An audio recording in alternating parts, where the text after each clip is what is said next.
Hello there, awesome people. Welcome to the Mindset Alchemy Podcast. I am Janine, your host, and I'm delighted to have Monika Zampa with us today. On this podcast, we look to expand your knowledge, help you create awareness, and to enjoy understanding what your words, your thoughts, and your actions do in your life. Monika, I'm so excited to have you today. And people, I'd like to quickly share before Monika introduces herself. We connected on Facebook and I sent Monika a picture of myself because it explains everything, because I'm so used to people going through the whole routine. And Monika sent me a message back, oh, another bot. And so we got onto a call so I could show her, no, I'm not a bot. I'm just somebody who's tired of typing out what I am and what I do. And Monika, our audience doesn't know who you are and what you do. Please can you share with them all your beautiful gifts and talents? That was true. I mean, we had a very extraordinary beginning of this relationship. I got angry and irritated, and Janine felt that across the vibe of the global internet, and she called me, and that's how we started. Beautiful. Beautiful, really humble, and lots of gratitude to both of us.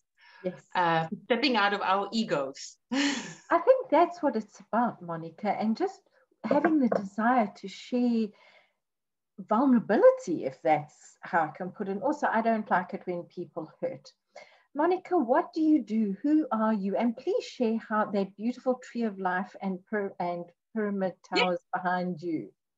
Very happy. So my name is Monika. I'm going to be 50 in 4 months. Can't believe it. And my hands are my tools, have been for many, many years. I studied conceptual art jewelry in an academy here in Amsterdam, and I created these particular necklaces. They are about taboo topics and sexuality, male, female, and third gender. I always talk about controversial taboos. And the tree behind, the tree of life and the pyramids, that's my other passion, is about healing energy, protecting people from negative energy by creating organ pendants, healing with my hands.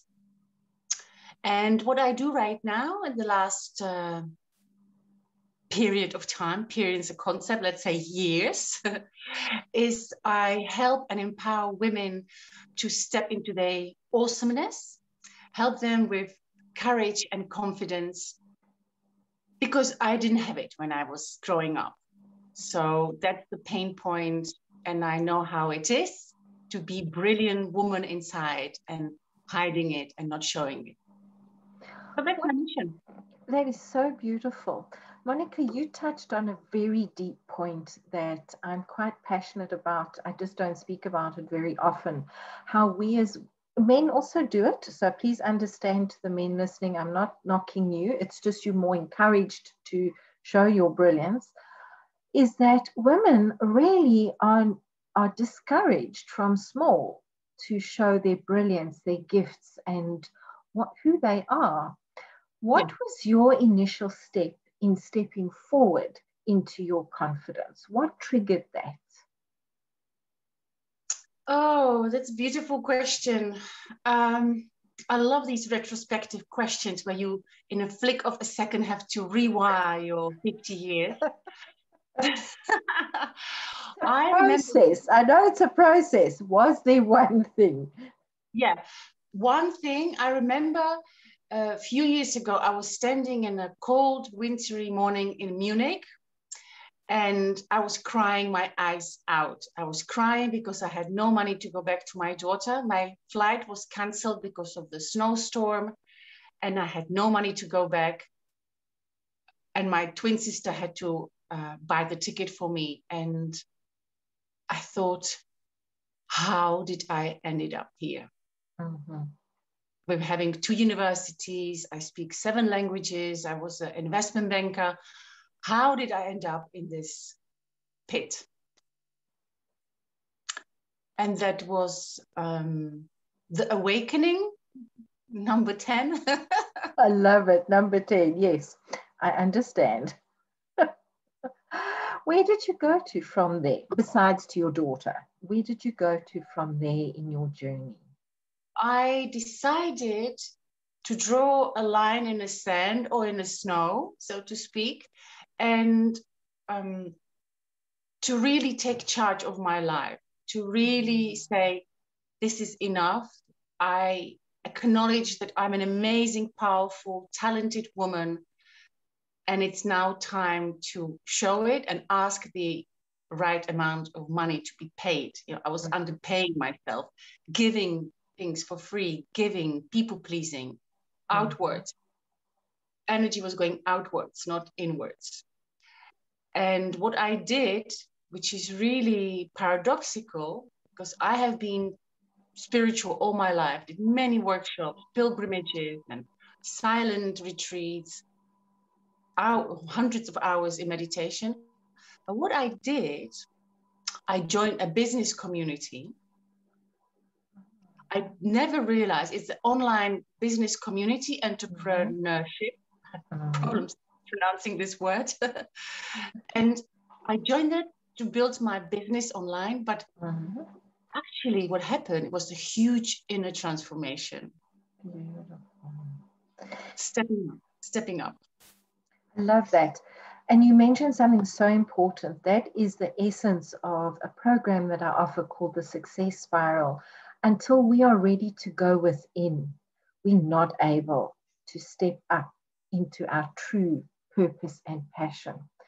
What was the gift, besides the transformation, which is the primary gift?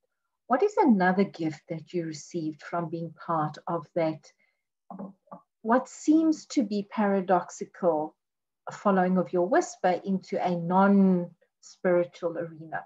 What were some of the gifts you gained from there? When you say transformation, explain that further. Many. For most of my life, I felt odd, strange. I could see more, I could feel more, I could hear more. And because of this, I kind of build this what you call it, barrier, shield. That's it, what I'm looking for, shield.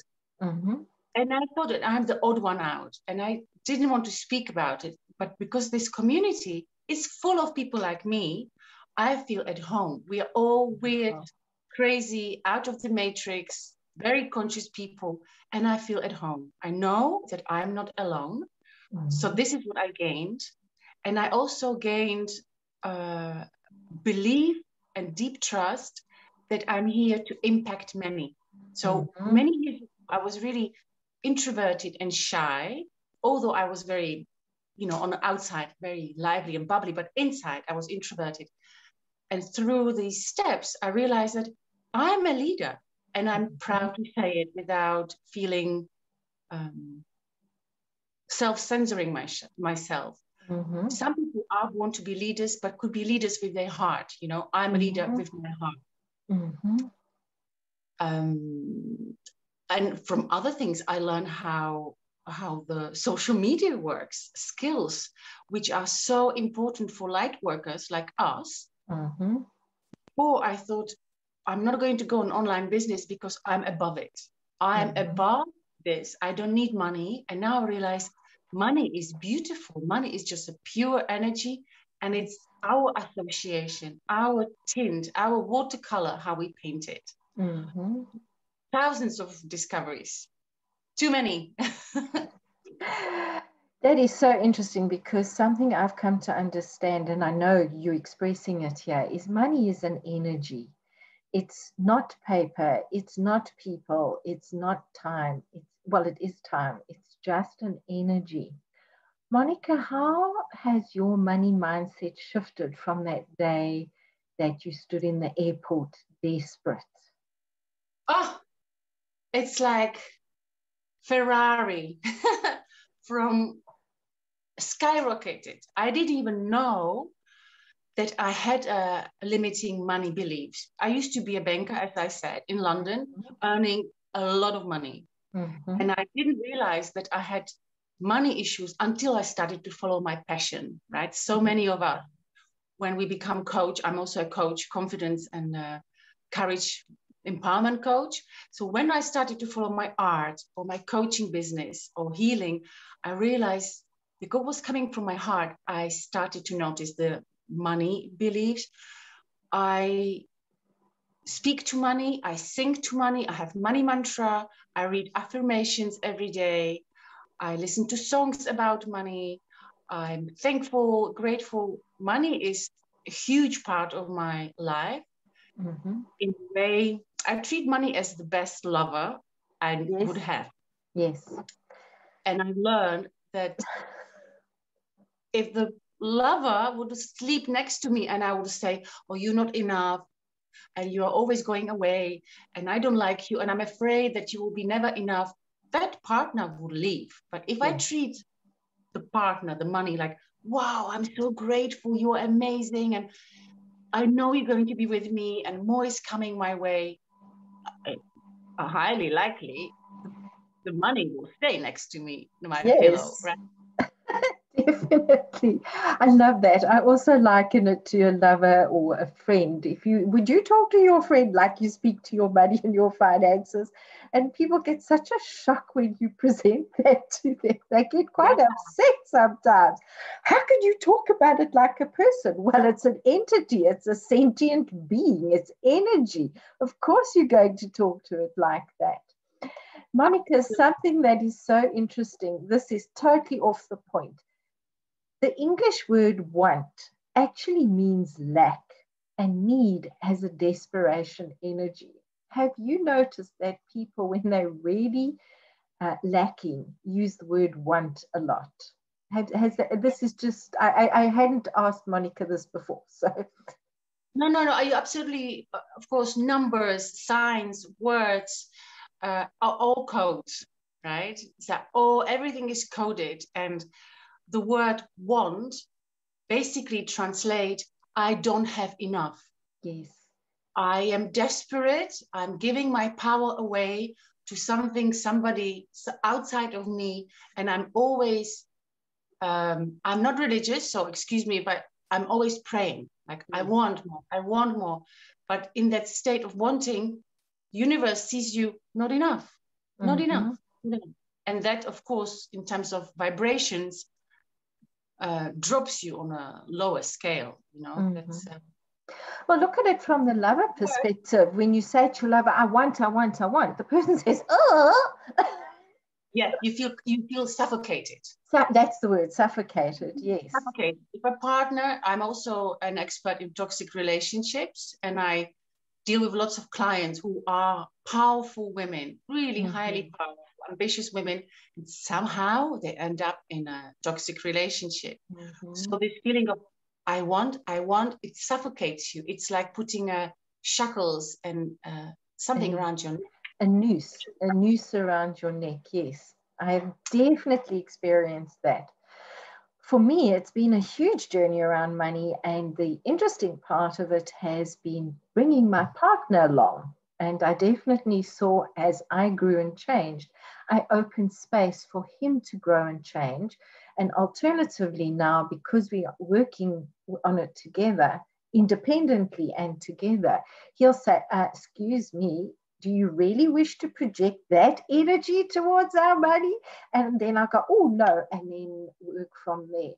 Now, Monika, when you work with your clients, how do you bring them awareness? How do you bring them to have the awareness that they are not treating their financial situation in a friendly manner? The quickest and the easiest way to spot it is the words coming out of your mouth, the client's mouth, because through neuroscience, I love neuroscience, I'm very geeky about this. When you speak a word, what happens, these two things surround your neck, the ears are your speakers, huge megaphones, and whatever comes out of your mouth goes immediately into your ears and immediately into your brain. And the sound, the vibration, the words are formed into our stories, right? In our like an old record player. When you say, I don't have enough money, you would say it, and the brain says, yep, tick, another one. I make the groove one notch deeper. So people say things without even realizing, because it's automatic. It is on an automatic replay. And I paused them. I said, stop. And what we do is to take that needle out and derail it and put a new record. That's the start. That is beautiful. So basically what you're saying is have an awareness of what you're saying, because that is what you're imprinting into your brain. And okay, I totally agree with you. Now, how did you... Sorry? It's that way. It's the number one step is the words. It's like you're meeting a person. Like first step is the words. And of course, there are many steps afterwards. But just to begin with, whoever is listening right now, if you pay attention for one day, what you say, what comes out of your mouth, that would be a huge, massive change. It's so interesting you say that, because I have an exercise I ask my clients to do, that they set the alarm on their phone for every 10, 15 minutes. And when it goes off, to quickly notice what were they thinking, what were they saying, and who they with, and to do this for 3 days. And I know that when somebody will not do that, they're not ready to transform. When they're resisting that, they're not interested in transforming. So that is so interesting that you say that. Have you ever been asked to do that exercise ever?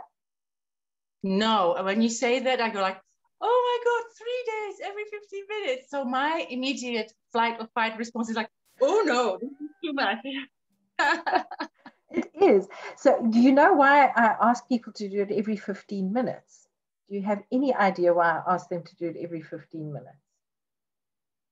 Well, we have thousands of thoughts, 70,000 thoughts per day. And most of them, 95% are negative. Yes, very much so. Also, what I've discovered is if I ask them to do it every 10 to 15 minutes, they might do it every hour. So, oh, yeah. Because and what you say is so true, because I literally did do it for every 15 minutes, and so did my husband. And at the end of the first day, we were shell-shocked at what we were thinking and what we were saying. We did not realize just how much we were affirming lack and poverty into our life. So Monika, you went from the airport, you changed your thinking. What was your next step? And thank you so much for sharing about the neuroscience, because that is so vitally important, valuable. That's my book next to my bed. I love it. So what was my next step? So basically, since that time, since I joined a business online, it's a conscious business where I'm still part of it. So we have Monday meetings, and I woke up actually this morning at 1 o'clock at night till 3 o'clock in the morning. I was part of a meeting, working on my future, working on creating a better future for me and my child, and going for it, not giving up. So what has happened since then, that I have this huge desire and trust that I want to change. I want to be independent, out of this matrix, to be totally sovereign, and I'll do anything to do it. And that's the belief. May I ask you to do something? Please, would you repeat after me? I choose to change. I choose to change. What did I say? You said, I want to change. Oh, you see, I was not even aware. Now, can you share with our listeners, what did your body feel like when you said, I choose to change? Let me put my both feet on the ground and ground myself a little bit. So I will tell you. So, and I close my eyes. I choose to change. I feel my lower part of my body getting heavier. And when I say, I want to change, I feel very light in my head. Okay, so what happens when you feel light in your head? We're cutting off the rest of our body from the throat down. It's just so powerful. Like I'm escaping. Yes, we're not there. We're not able to enact it. And thank you so much for being part of the exercise. Would you like to share with the people the significance of the lower part of the body with finances? Yes. I just wanted to say I'm so grateful for speaking with you, because we totally understand one another. Beautiful, such a beautiful connection. So what happens that why the chakras are important? Your first and second chakra not only holds the sexual energy, where people connected with sexual act, but actually it's also creative part, the creating your post, creating your courses, creating jewelry, creating babies, creating new ideas is located in your pelvis. And the pelvis area has 9 chakras. So we have 7 chakras plus 9. Most people don't know it, but there are codes in our pelvic area. And there's a practice I do every morning when I open my chakras, including those 9. And it's like a portal.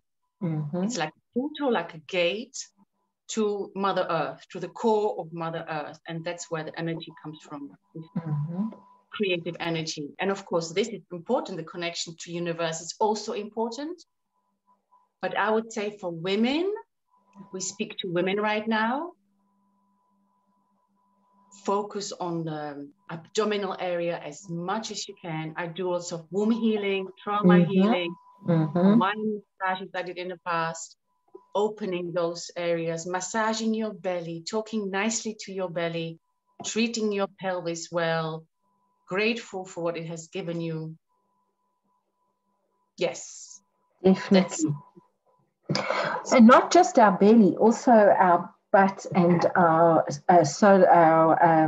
base chakra, because that is what connects us with community, connects us with the grounding. And women tend to receive energy from the earth, and it comes through those lower chakras. And earth is our creative being. We are part of the earth. And that is what is so vitally important. And thank you so much for that gift, Monika, of explaining about the chakras. People, where attention goes, where your focus goes, energy flows. So when we are giving attention to this lower abdominal area, because remember, all is important. What we are doing is we are literally creating space for choice. Now, Monika, you have created a lot of space for choice. Where do you feel your next flow is going to be towards with the choices you've made? Oh, I feel a little bit of excitement and fear, like a butterfly spreading its wings, because on my heart for many years, I had this dream to be a speaker, to be a public speaker. And even when I say it, I feel like, oh, a little bit choking in my throat. That's my dream. That's what I desire to do. And little voice in the back of my mind says, oh, not good enough, not good enough. But I'm aware of that voice. That voice is there. But the desire to be a speaker is much bigger than the little voice. That little voice, our ego, just wishes to keep us safe. And our desire and dream has to take the steering wheel. For those of you who are on the podcast, I would just like to share that Monika is wearing the most beautiful and incredible vibrant orange color and her own jewelry, which is one of the colors of the creative center. So Monika is enacting that. And I was guided to go for turquoise and blue today, which are the colors of the throat chakra where we speak our truth from. I also was guided to take out lapis lazuli, which works with the speaking. So Monika, may your speaking career really, really flow and expand as you combine all of your energy centers into stepping forward. Monika, in closing, you do so much from trauma to jewelry to creation. Everything that you do is around creating space to increase rather than decrease.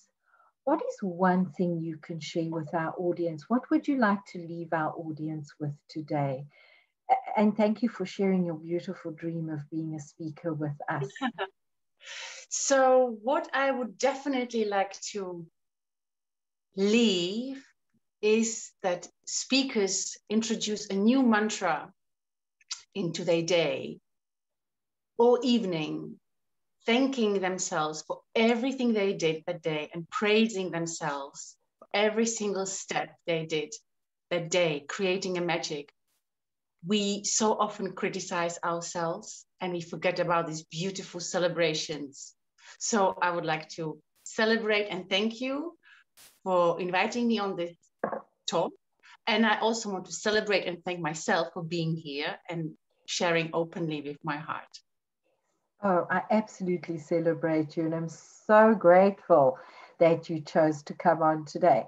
And people, let me tell you, that little voice in Monika's head was blocking her Zoom from opening. And guess what? Being the heart-centered, ambitious women we are, we found a way to make it happen. And Monika, thank you so much for working with me to make it happen. People, find Monika Zampa on Facebook. Monika, do you have a website people can find you on? Yes, I have a website. It's called Zampa Creations. Zampa is my surname, and creations because indeed I do so many creations.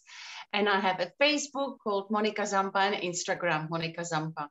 People are very welcome to reach out in full confidence. Beautiful. People, take Monika up on her offer. She has a beautiful energy that really will help you to use the success spiral successfully.